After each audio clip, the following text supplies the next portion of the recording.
Two ways to find someone on Facebook by name. Hi everyone, I'm here to assist you today without any delay. Let's jump right in. Open Facebook. Click on search button at the top right corner of your screen.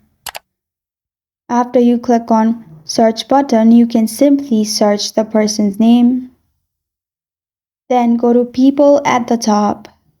Scroll to the people and simply search for the person you're searching.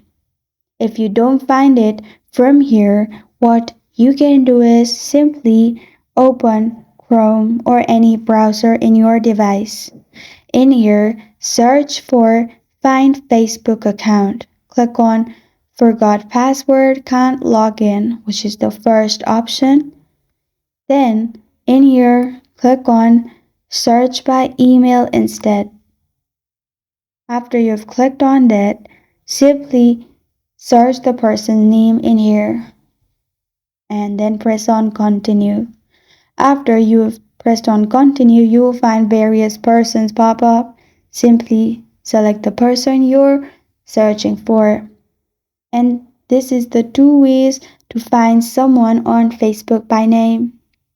Thank you for joining me today. If this video helps you out, please leave a like and subscribe for more. Got a question or want to suggest a topic? Comment below. Thank you for watching.